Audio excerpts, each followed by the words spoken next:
You look at all that is the area of need, you know, and we're gonna have some youth in the fronts on both sides, so there's really nothing set in stone on either side of the ball there. So opportunity. I think that you know, there's always a spot for a great athlete, a guy with speed. So you know, you're always evaluating that. I think running back, Zach Brooks is a guy that is here. He's going to go through spring. It's a position that we don't have a lot of bodies, so he'll certainly get an opportunity to go compete. You know, this spring, and then again, just the 8 mid-year guys alone, just the fact that they're here really gives them an opportunity. Because when you go through an off-season program, you go through a spring, you go through installation on both sides of the ball at a pace that you can kind of grasp it, and then you have an opportunity to go back through everything all summer.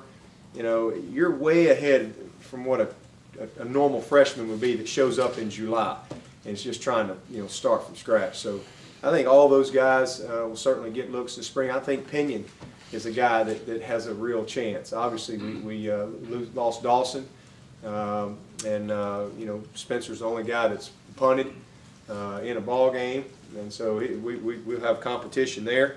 I could see a DB or two getting in the mix, and you know, after that we'll just have to see you know, how it goes. But you know, the majority of our guys are back at a lot of key spots, and you know, I'm excited to just get back out there with them and start the learning process from last season. You mentioned earlier today you're moving Tyler Shatley to offensive line. Just talk about the thinking behind that.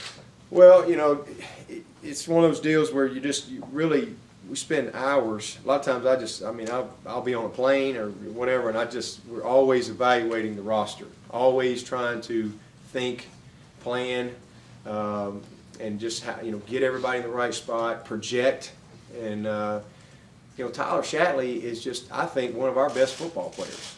I mean, this guy is the epitome of a football player. He's tough, he's smart, he's the strongest guy on the team. He does it exactly the way you ask him to do it all the time, on and off the field, and has a tremendous amount of respect from his teammates. And we can leave him where he's at, and he may go back there, but we know what he can do there. And he's been productive for us for 2 years, and there's no doubt he could continue to be productive. But we've got some bodies, a few more bodies in there, and we've got a couple guys coming that I think really allows us to take Tyler and see if he can be the kind of athlete that we think he can be at guard. Big, strong, physical, smart guy that you know, it's not going to take him long to pick up what we're doing, and it allows him to have a chance to be on the field every play, you know, as opposed to maybe coming out of the game on third down, that type of thing. So hopefully it'll be a great move for our team, and hopefully it'll be a great move for Tyler. You know, I really think that, you know, if it works out like I think it will, it's a position that he will have an opportunity to maybe play after Clemson at, if he'll develop over these next couple of years. So we'll see. You know, kind of like moving Chancey Stuckey from quarterback to receiver. You know, you evaluate, you look at it, and it's kind of what I told Chancey. You know, you can stay at quarterback, and then you can be a good quarterback. And it's the same thing with Tyler. He's already been a solid D tackle for us, and I think he can be a good one. But I really think he has a chance to maybe impact our team a little bit more, and maybe have a better future after Clemson. So that's just, you know, part of the process. We'll evaluate him this spring. It's the time to do it. We can always move him back in fall camp, and you know, but we're not going to know until we take a look at it. So he'll go in. We'll put him in there with our first team at guard and give him every opportunity to be that guy. And so I'm excited about that move. And then there'll be some other guys that as we get into spring ball that we may experiment with. And you know, but the biggest thing is just trying to get everybody in the best possible spot for them and for the team, so that we can be successful.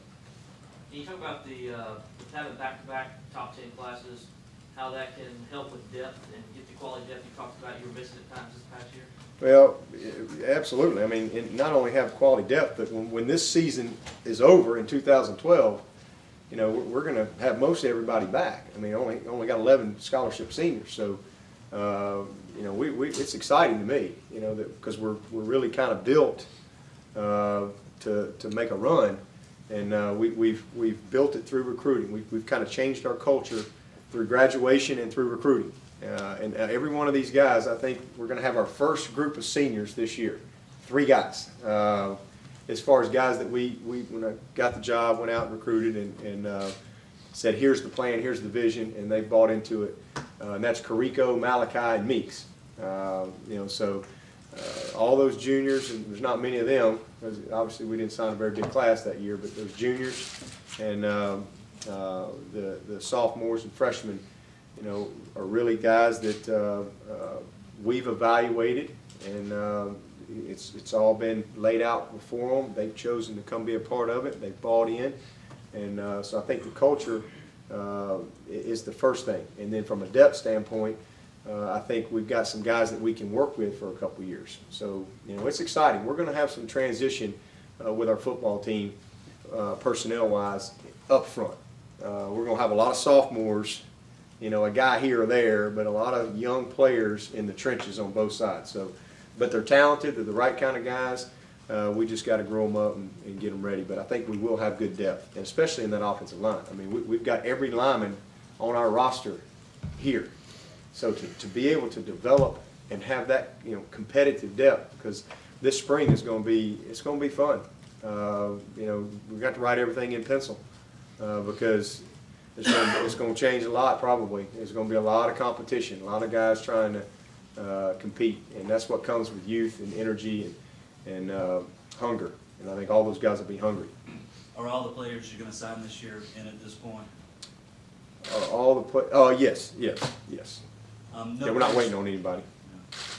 No players from Georgia this year. Is that just the way the class happened to shake out? Yeah, just the way it kind of shook out. We recruited a lot of guys, but what happens is you know, again, just the whole recruiting process, the way guys make decisions early, and you know, we've not really been one of these guys that goes out and just, you know, got 21 spots and signs 30 guys and tries to figure that out later. You know, we know what our number is. We know what we got to do. We just really filled up in some spots, as simple as that, and we just moved on.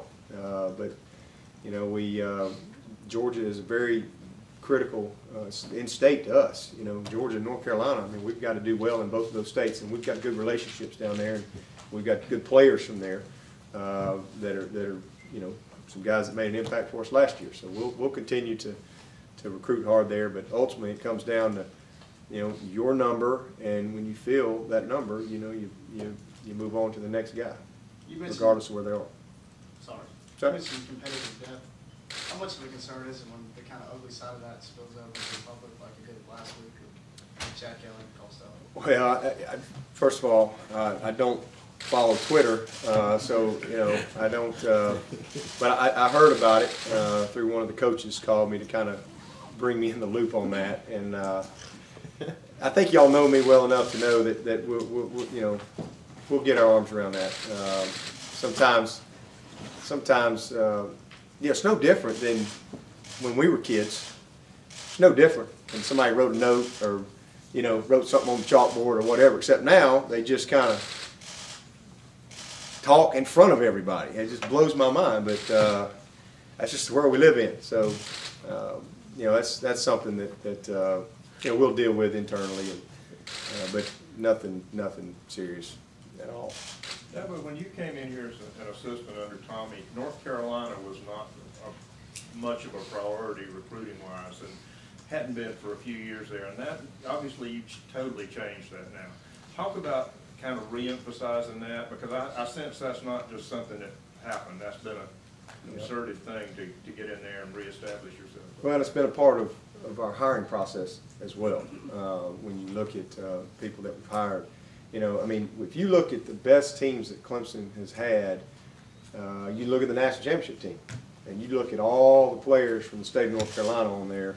You know, it's important. You know, we've got to win at home. We have to do great in this state every year, and we did this year. You know, 11 of our 20 from the state of South Carolina, and but Georgia and North Carolina. I mean, like I said, where we're located. I mean, I mean, you might as well call them as in-state as well. And so North Carolina is critical. We've got some guys that do a tremendous job up there. You know, starting with, you know, Dan Brooks and of course Robbie Caldwell coming on board last year is coached in that state, and he's from right up there at Pageland. So just a lot of experience. You know, Danny Pierman has been up there and coached there and recruited there for many years. So you know, we just got a lot of people that have good relationships in place. Charlie Harbison's from there, and that's important. Because again, if we're going to be successful here, we've got to do a great job in South Carolina, North Carolina, and Georgia, and then we go and fill in with our other kind of geographic home base that we have in place. But as we've shown, as we've continued to improve from a recruiting standpoint, we've kind of reached out. You know, you go out to Arkansas and get, you know, we think the top player in the state there, and Zach Brooks, and a couple guys from New York. You know, and that's what we'll continue to do as we target the top players. If they express an interest, we'll go anywhere. But we've got kind of a home base that we have to win in consistently, and that's where our players primarily come from every year. How do you feel like Chad fits into your system, and would you expect him to have a chance to practice playing time like Cole did this year? I you know, have no idea. You know, he needs to come ready to play. You know, that's what we tell all of our freshmen. You know, ideally, you'd love to redshirt him and grow him up and develop him. He's incredibly talented, but you know, who knows what's going to happen? You know, you have no idea. So we tell all those guys, come ready to play, come prepared, because you don't know when that opportunity is going to come. So my expectation is that he's going to show up and try to compete to be the best guy. That just makes everybody better. But ideally, man, you'd love to be able to redshirt him, and because we're obviously in pretty good shape with what we got right now with Taj and Cole, and you know, grow from there. But he's a very good football player. Got a lot of swagger. He obviously has great bloodlines. But you know, really can run the ball and make all the throws, and has a high football IQ. So he's an exciting prospect. Really fortunate that he chose to come be a part of our program. Coach, with Shaq Lawson, that's 3 years in a row you've signed a kid from Daniel, and of course Jarvis a few years before that. What's been the key to that pipeline, and how nice is it just to go across town here and pluck a highly rated kid every year? Well, that's nice. I mean, it's really nice, and you know, there's other programs out there that they all have good high school programs in their area. But you know, I've seen it work against you sometimes. So the whole key is to do what you say you're going to do, and to develop your players into great young men. Because if you do that on a consistent basis, not only do those coaches see it, the community sees it.